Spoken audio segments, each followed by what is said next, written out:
Ấn Độ đã phóng tên lửa vào lãnh thổ của Pakistan và Pakistan tuyên bố bắt đầu đáp trả, đánh dấu bước leo thang nghiêm trọng trong căng thẳng giữa hai quốc gia láng giềng khu vực Nam Á. Hai quốc gia đều sở hữu vũ khí hạt nhân. Chiến tranh leo thang là câu chuyện khiến ai cũng lo sợ. Và thực tế có một chuyện mà ai cũng biết, đó là mâu thuẫn giữa hai nước đều xoay quanh một khu vực được gọi là Kashmir. Vì sao Kashmir lại là tâm điểm của xung đột? Kashmir là một vùng đất đẹp nằm ở ngã tư của Nam Á.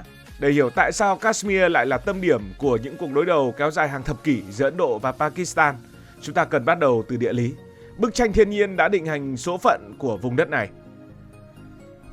Nếu bạn đang đứng trên một đỉnh núi cao ngất, gió lạnh buốt thổi qua, trước mắt là những dãy núi phủ tuyết trắng xóa, những thung lũng xanh dờn trải dài bất tận và đâu đó tiếng nước chảy róc rách từ những con sông băng. Chúc mừng bạn, bạn đang đứng ở Kashmir, một viên ngọc quý của dãy Hy Mã Lạp Sơn, nơi thiên nhiên vừa hào phóng lại vừa khắc nghiệt. Kashmir, cái tên quen thuộc trong các bản tin thời sự, nằm ở cực bắc của tiểu lục địa Ấn Độ. Đây là nơi các đường biên giới của Ấn Độ, của Pakistan, của Trung Quốc và một phần của Afghanistan giao với nhau. Nhìn các nước này thì đều thấy mọi chuyện không thể đơn giản được. Vùng đất này bao gồm có Jammu và Kashmir là tên của khu vực do Ấn Độ kiểm soát. Cùng với đó là một phần do Pakistan kiểm soát và một phần nhỏ hơn nữa được gọi là Aksai Chin do Trung Quốc kiểm soát. Như vậy là vị trí của Kashmir giống như một cánh cổng nối Nam Á với Trung Á và Đông Á. Đây trong quá khứ từng là điểm dừng chân trên con đường tơ lộ huyền thoại. Và với một vị trí đắc địa như vậy thì ai cũng muốn có Kashmir. Toàn bộ khu vực Kashmir thì có diện tích là khoảng hơn 220.000 km vuông, tức là diện tích bằng 2/3 Việt Nam chúng ta, nhưng được chia cho 3 nước, đó là Ấn Độ, Pakistan và Trung Quốc, với những tỷ lệ không đồng đều với nhau. Khu vực này thì giáp với dãy Himalaya, tức là dãy Hy Mã Lạp Sơn ở phía Nam Hán Việt, giáp với dãy Pir Panjal và dãy Karakoram. Đây đều là những dãy núi rất hùng vĩ và rất cao. Những dãy núi này không chỉ là những bước hình thành tự nhiên bảo vệ Kashmir, mà nó còn là thách thức lớn cho giao thông và liên kết kinh tế. Hãy tưởng tượng, bạn phải băng qua những dãy núi này, băng qua những con đèo, bạn sẽ thấy khó khăn như thế nào. Và tất cả những điều này tạo ra một thung lũng Kashmir, trái tim của vùng đất này. Đây được mệnh danh là một trong những nơi đẹp nhất ở trên thế giới. Thung lũng này thì nằm ở độ cao khoảng 1.850m so với mực nước biển và nó được bao bọc bởi những ngọn núi cao chót vót, tạo ra một khung cảnh như ở trong phim. Nhưng chỉ đẹp thôi thì cũng chưa đủ để các nước phải tranh giành nhau. Kashmir còn có một thứ cực kỳ quan trọng. Đây là nơi bắt nguồn của nhiều con sông lớn, đặc biệt là sông Indus và các phụ lưu của nó. Sông thì sao? Những dòng sông này thì không chỉ cung cấp nước cho nông nghiệp mà còn là nguồn sống của hàng chục triệu người ở Ấn Độ và ở Pakistan. Băng ở đây sẽ tan, nó tạo thành những con sông băng, ví dụ như là cả sông băng Siachen. Đây chính là sông băng dài nhất nằm ngoài cực Bắc và cực Nam. Sông băng này nằm ở độ cao hơn 5.000m, là một nguồn cung cấp nước chính. Nhưng đây cũng là nơi diễn ra những cuộc đối đầu quân sự căng thẳng giữa Ấn Độ và Pakistan. Nước chính là tài nguyên quan trọng nhất ở đây. Nguồn nước từ các con sông băng và những con sông bình thường nữa chính là mạch máu cho nông nghiệp và thủy điện ở cả Ấn Độ và Pakistan. Hiệp ước sông Indus được ký vào năm 1960 giữa hai nước chính là một nỗ lực để phân chia nguồn nước. Nhưng mà hai nước Ấn Độ và Pakistan vẫn thường xuyên tranh cãi, không bên nào chịu nhường bên nào. Tính thêm nữa thì Kashmir còn có gỗ quý, còn có tiềm năng khoáng sản như là đá vôi và than. Nhưng nói chung, quan trọng nhất thì vẫn cứ là nước. Với tất cả những yếu tố này, vị trí chiến lược của Kashmir khiến nó trở thành một bàn cờ địa chính trị. Trung Quốc muốn chơi cờ ở đây, Ấn Độ muốn chơi cờ ở đây và Pakistan cũng muốn chiếu tướng ở đây. Đây là cửa ngõ để kiểm soát các tuyến giao thương và quân sự. Đối với Ấn Độ, Kashmir mang ý nghĩa là một tuyến phòng thủ phía Tây Bắc, bởi vì Ấn Độ rất sợ sự mở rộng ảnh hưởng của Trung Quốc và Pakistan. Đối với Pakistan thì kiểm soát Kashmir cũng đồng nghĩa với việc củng cố an ninh biên giới và tiếp cận những nguồn nước quan trọng. Nhưng đến một nơi như Kashmir và kiểm soát Kashmir thì rất khó. Những con đèo thường xuyên bị tuyết phủ khiến giao thông gần như là bị cắt đứt vào mùa đông. Đường hầm đã được xây, ví dụ như là đường hầm Athan, là nỗ lực vượt qua địa hình khắc nghiệt, nhưng chi phí xây dựng và duy trì thì lại cực kỳ lớn. Địa hình ở nơi này cũng làm phức tạp hơn các hoạt động quân sự khi cả hai bên phải duy trì lực lượng ở độ cao khắc nghiệt, nơi nhiệt độ có khi xuống dưới -40 độ C. Quân lính ở trong điều kiện này thì thật khó để chiến đấu hiệu quả được. Địa lý đã định hình số phận của Kashmir và lịch sử đã tạo ra bức tranh của vùng đất này. Đây không chỉ là một vùng đất đẹp, vùng đất có tài nguyên nước, mà còn là nơi giao thoa của các nền văn minh và tôn giáo cũng như các đế chế lớn nhỏ khác nhau. Thế nên đến bây giờ đánh nhau vẫn mãi không dứt. Từ hàng ngàn năm trước, Kashmir đã là một trung tâm văn hóa và tri thức.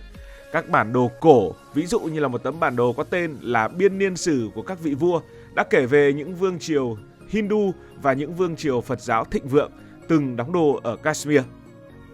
Một bước ngoặt đã xảy đến với lịch sử Kashmir, đó là thế kỷ 14, Hồi giáo bắt đầu lan tỏa đến Kashmir thông qua chinh phục và qua các nhà truyền giáo.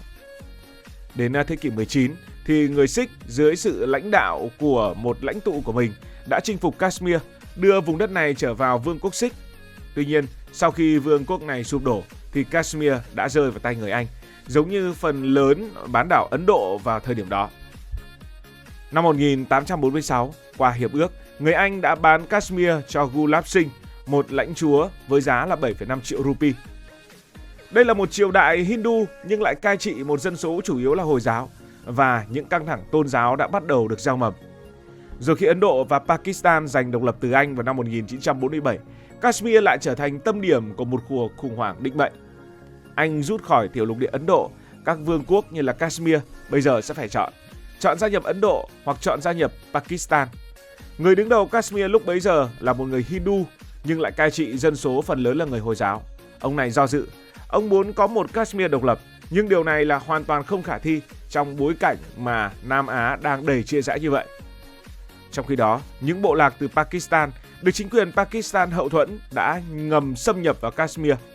Hoảng loạn thì người đứng đầu Kashmir đã ký hiệp ước gia nhập Ấn Độ để đổi lấy sự hỗ trợ quân sự. Thế là quân Ấn Độ đổ vào Kashmir, Pakistan cũng ở Kashmir. Chiến tranh Ấn Độ-Pakistan lần thứ nhất từ năm 1947 đến năm 1948 đã bùng nổ. Khi lệnh ngừng bắn được Liên Hiệp Quốc áp đặt, Kashmir bị chia cắt bởi một đường được gọi là đường kiểm soát. Thực tế là một cuộc trưng cầu dân ý do Liên Hiệp Quốc đề xuất để gửi người dân Kashmir đến số phận của mình, tự quyết định số phận của mình, tự quyết định tương lai của mình chưa bao giờ được thực hiện, và nó trở thành một đề tài tranh cãi kéo dài. Thời gian không dừng lại, Ấn Độ và Pakistan tiếp tục đánh nhau tại Kashmir qua các cuộc chiến như cuộc chiến năm 1965, cuộc chiến năm 1971, dù không thay đổi đáng kể ranh giới của khu vực này. Trong khi đó, chính trị nội bộ ở Kashmir thì ngày càng rối loạn. Chính quyền Ấn Độ bị cáo buộc gian lận bầu cử và đàn áp phong trào địa phương, làm gia tăng cảm giác xa cách của người dân Kashmir. Đến cuối những năm 1980, phong trào ly khai đã bùng nổ ở Kashmir do Ấn Độ kiểm soát. Các nhóm vũ trang, một số được Pakistan hỗ trợ, đã nổi dậy chống lại Ấn Độ. Ấn Độ đáp trả bằng những chiến dịch quân sự quy mô lớn, dẫn đến hàng chục ngàn người thiệt mạng, cả dân thường, phiến quân và cả lực lượng an ninh. Kashmir luôn trở thành một trong những khu vực quân sự hóa nặng nề nhất trên thế giới, với hàng trăm ngàn binh sĩ Ấn Độ đóng tại đây. Hôm nay, Kashmir vẫn là một lằn ranh đỏ không thể vượt qua trong mối quan hệ giữa Ấn Độ và Pakistan. Những căng thẳng địa chính trị, những phong trào ly khai và các vấn đề nội bộ của cả hai nước tiếp tục khiến hòa bình ở Kashmir trở thành một điều xa vời. Không chỉ có câu chuyện của Ấn Độ, không chỉ có câu chuyện của Pakistan, mà ở khu vực này còn có cả câu chuyện của Trung Quốc nữa. Khu vực biên giới, nơi có Aksai Chin vẫn là một điểm nóng. Khu vực này do Trung Quốc kiểm soát. Sông băng Siachen được gọi là chiến trường cao nhất thế giới, là nơi mà Ấn Độ và Pakistan duy trì lực lượng ở độ cao hơn 6.000 mét, bất chấp điều kiện thời tiết khắc nghiệt. Và Trung Quốc cũng đóng vai trò ngày càng lớn. Ở Aksai Chin, nơi Trung Quốc kiểm soát từ sau cuộc chiến năm 1962, những cuộc đụng độ giữa binh sĩ Ấn Độ và Trung Quốc vẫn diễn ra, làm gia tăng căng thẳng. Bây giờ, dự án hành lang kinh tế Trung Quốc-Pakistan càng khiến Ấn Độ lo ngại về sự hợp tác chiến lược giữa hai đối thủ. Giữa lằn ranh chính trị thì người dân Kashmir luôn là những người chịu thiệt hại lớn nhất. Bao giờ cũng vậy, những người dân trong bất kỳ một cuộc chiến nào luôn là những người bị ảnh hưởng. Hàng thập kỷ xung đột đã để lại những vết sẹo sâu sắc. Hàng ngàn người đã mất mạng, hàng triệu người bị ảnh hưởng bởi bạo lực và bởi bất ổn kinh tế. Các hạn chế về tự do ngôn luận, di chuyển và truy cập Internet lại càng làm gia tăng cảm giác bị cô lập tại Kashmir. Du lịch từng là nguồn thu chính tại thung lũng Kashmir đã suy giảm nghiêm trọng, vì bây giờ ai còn muốn đến một nơi mà người ta đang đánh nhau cơ chứ. Hòa bình ở Kashmir luôn là một mục tiêu xa vời, nhưng không phải là không thể. Những nỗ lực đàm phán hay các cuộc đối thoại đã từng mang lại hy vọng lại thường bị gián đoạn bởi những vụ tấn công hoặc thay đổi chính trị. Và người ta cần phải nhìn nhận một cách thẳng thắn rằng bất kỳ giải pháp nào cũng phải vượt qua những rào cản lớn. Đó là chủ nghĩa dân tộc rất lớn ở cả hai nước Ấn Độ và Pakistan. Đó là sự ngờ vực lẫn nhau. Đó là lợi ích địa chính trị của các cường quốc xung quanh, trong đó có Trung Quốc. Kashmir là một câu chuyện về vẻ đẹp và bi kịch. Địa lý của nó với những dãy núi hùng vĩ, những dòng sông băng và những thung lũng xanh đã định hình số phận của vùng đất này, biến nó trở thành tâm điểm của các nền văn minh và xung đột. Lịch sử của Kashmir từ một thiên đường văn hóa đến một vùng đất chia cắt đã khiến cho người dân Kashmir là những người chịu đau khổ nhiều nhất. Cảm ơn vì đã quan tâm theo dõi câu chuyện này. Nếu cảm thấy thú vị, bạn có thể nhấn nút đăng ký kênh, bật chuông thông báo và chia sẻ. Còn bây giờ thì xin được nói lời chào tạm biệt. Cảm ơn các bạn đã dành sự đồng hành cùng Hải Thanh Story đi qua những vùng đất, khám phá những điều mới.